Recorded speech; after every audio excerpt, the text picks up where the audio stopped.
கதிரவன் news சொந்தங்கள் அனைவருக்கும் வணக்கம். இலங்கையின் காலை நேர தலைப்பு செய்திகள்.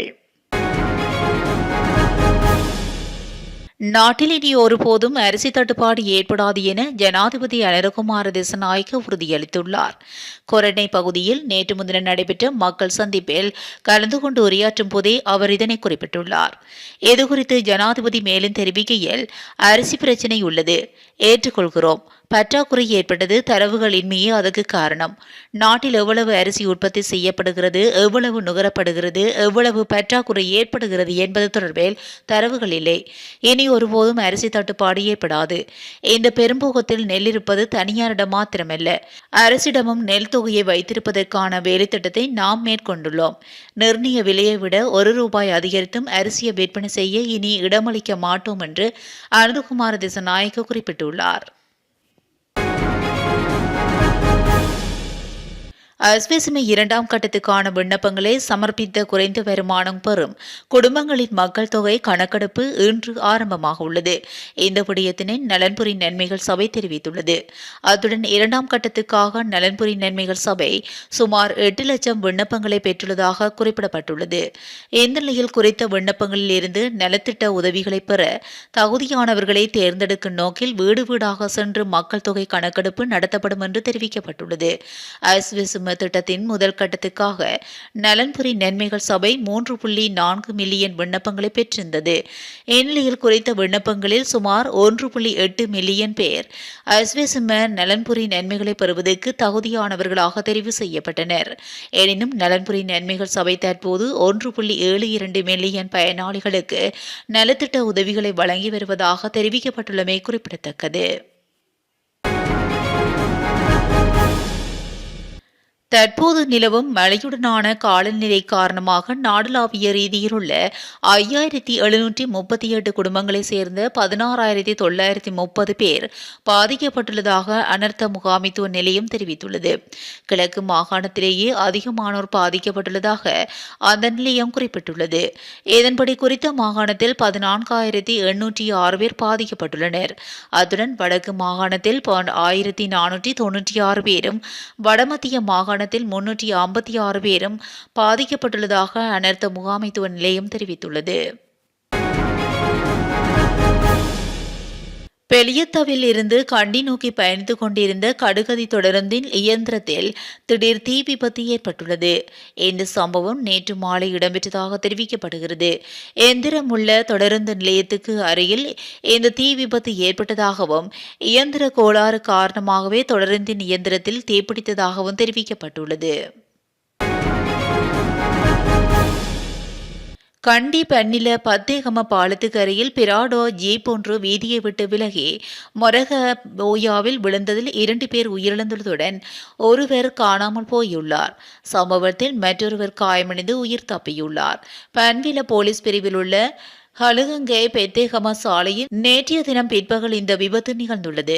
விபத்தில் இறந்தவர்கள் பத்தேகம தவளம் தானேயில் வசித்து வந்த ஓய்வு பெற்ற பள்ளி முதல்வரான 82 வயதான கபுரிக்கட்டியே பிரேமசுந்தர மற்றும் 77 வயதான RG கருணாவதி ஓய்வு பெற்ற ஆசிரியை.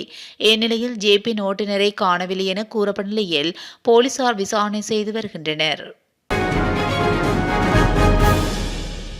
ஜனாதிபதி அனுரகுமார திசாநாயக்காவின் அறிவுறுத்தலுக்கு அமைய முன்னாள் ஜனாதிபதி மஹிந்த ராஜபக்ச அரசாங்கத்தால் ஒதுக்கப்பட்ட இல்லங்களிலிருந்து எந்த நேரத்திலும் வெளியேற தயாராக இருப்பதாக நாடாளுமன்ற உறுப்பினர் நாமல் ராஜபக்ச தெரிவித்துள்ளார்.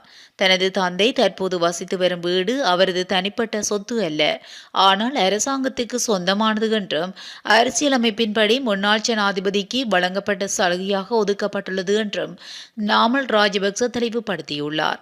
எனவே குறித்த வீட்டை விட்டு வெளியேறுவதில் தங்களுக்கு எந்த ஆட்சேபனையும் இல்லை என்பதை உறுதி செய்து தற்போதைய ஜனாதிபதி அனுரகுமார திசாநாயக்க மஹிந்த ராஜபக்சவுக்கு இந்த விடயம் குறித்து எழுத்துப்பூர்வமாக அறிவிக்கலாம் என நாமல் ராஜபக்ச வலியுறுத்தியுள்ளார். முன்னாள் ஜனாதிபதிகள் வழங்கப்படும் சலுகைகளை குறைப்பது மற்றும் அது சார்ந்த தொடர்ச்சியான விவாதங்களுக்கு மத்தியில் நாமல் ராஜபக்ச தமது கருத்துக்களை வெளிப்படுத்தியுள்ளமை குறிப்பிடத்தக்கது. 6 கிலோ 630 கிராம் குஷ் போதைப் பொருளை நாட்டிற்குள் கொண்டு வந்த 2 விமான பயணிகள் கட்டுநாயக்க சர்வதேச விமான நிலையத்தில் வைத்து கைது செய்யப்பட்டுள்ளனர். குறித்த 2 சந்தேக நபர்களும் நேற்று போலீஸ் போதைப்பொருள் தடுப்பு பிரிவின் அதிகாரிகளால் கைது செய்யப்பட்டுள்ளனர். போலீசாரால் கைப்பற்றப்பட்ட குஷ் போதைப் பொருளின் பெறுமதி 60 மில்லியன் ரூபாய்க்கு அதிகம் என்று தெரிவிக்கப்படுகிறது. கைது செய்யப்பட்ட முதல் சந்தேக நபர் ஆமாந்தோட்டை கட்டுவான பகுதியைச் சேர்ந்த 28 வயதுடைய ஆண் ஆவார். அவர் தற்போது ஹொஸ்கமவில் உள்ள ஷாலாவ ராணுவ முகாமில் பணியாற்றி வருவதாக தெரிவிக்கப்படுகிறது. மற்ற சந்தேக நபர் 30 வயதான பெண் காப்பீட்டு நிறுவனம் ஒன்றில் பணிபுரியும் ஆம்பாறை மகா ஓயாவை சேர்ந்தவர் என தெரிய வந்துள்ளது.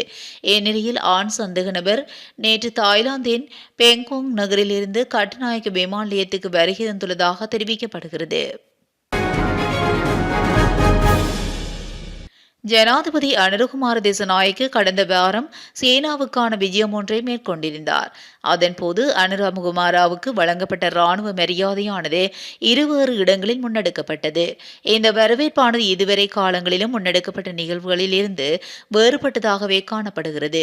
அதாவது ஆயுதம் தாங்கிய படையினர் விமான நிலையத்தில் வரவேற்ற சூழ்நிலையும் அதன் பின்னர் வழமை போன்று அந்நாட்டு ஜனாதிபதியுடனான ராணுவ மரியாதையும் இடம்பெற்றது.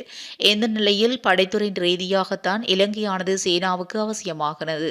சேனாவை பொறுத்தவரையில் அனுரகுமார திசாநாயக்க 2 தடவைகள் ஆயுத கிளர்ச்சியில் ஈடுபட்ட தலைவராகத்தான் பார்க்கிறது. எனினும் இதற்கு அப்பால் இரு நாடுகளும் செய்து கொண்ட உடன்பாடுகளை பார்க்கும்போது பெருமளவு ராணுவ நலன் சார்ந்ததுதான் காணப்படுகின்றது என பிரித்தானியாவில் இருக்கும் ராணுவ ஆய்வாளர் குறிப்பிட்டுள்ளார். நாட்டில் நிலவும் சீரற்ற வானிலை காரணமாக 4 மாவட்டங்களுக்கு மண் சரிவு அபாய எச்சரிக்கை விடுக்கப்பட்டுள்ளதாக தேசிய கட்டிட ஆராய்ச்சி நிறுவனம் தெரிவித்துள்ளது.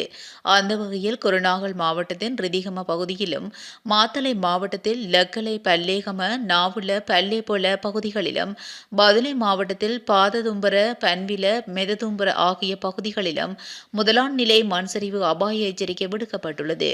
அதேவேளை கண்டி மாவட்டத்தில் உடுதும்புர தொழுவ பகுதிகளிலும், மாத்தளை மாவட்டத்தில் இரத்தோட்டை வில்கமுவ ஜட்டவத்தை ஒக்குவலை பகுதிகளிலும் 2ஆம் நிலை மண் சரிவு அபாய எச்சரிக்கை விடுக்கப்பட்டுள்ளதாக தேசிய கட்டிட ஆராய்ச்சி நிறுவனம் தெரிவித்துள்ளது.